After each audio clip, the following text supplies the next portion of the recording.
secangkir pengharapan untuk mengawali hari ini. Renungan pagi tanggal 30 Januari mengenal Joseph Bates. Kejadian 28 ayat 15, sesungguhnya aku menyertai engkau dan aku akan melindungi engkau kemanapun engkau pergi.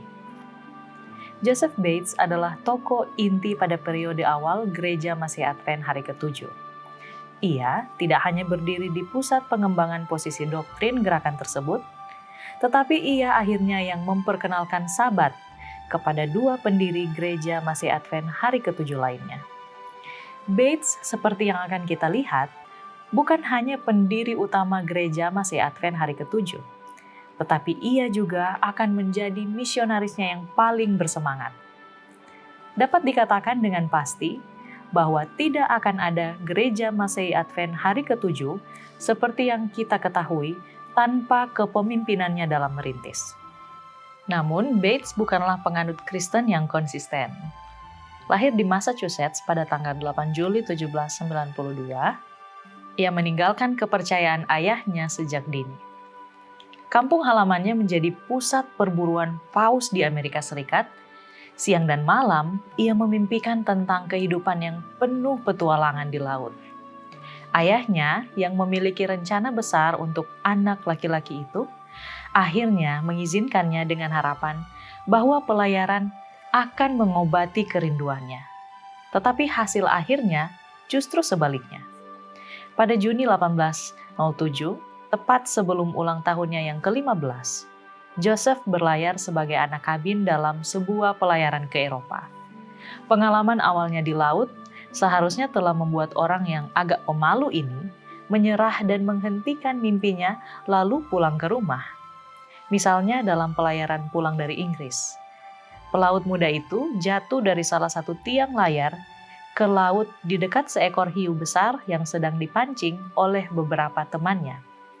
Jika saja makhluk itu tidak mengubah posisinya saat itu, maka karir Bates sebagai pelaut sangatlah singkat.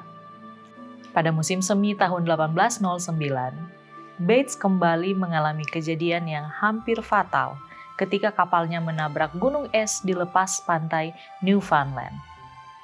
Terjebak di palka kapal, ia dan pelaut lainnya berpelukan dalam kegelapan dan bersiap untuk mati karena mereka sesekali mendengar jeritan dan tangisan beberapa rekan kami yang malang di geladak atas kami memohon belas kasihan Tuhan. Bertahun-tahun kemudian, Bates menulis tentang pergolakan rohaninya saat itu. Oh, pikiran yang mengerikan. Di sini untuk menyampaikan pertanggungjawaban saya dan tenggelam bersama kapal yang karam ke dasar lautan. Begitu jauh dari rumah dan teman-teman, tanpa sedikit pun harapan akan surga. Pria muda yang tangguh itu telah mendapat panggilan untuk bangun, tetapi dia belum siap untuk menyerahkan hidupnya kepada Tuhan.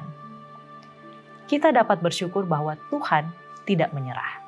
Dan kebenaran yang menjadi berkat adalah bahwa Dia tetap bekerja bahkan untuk orang-orang yang kita kasihi.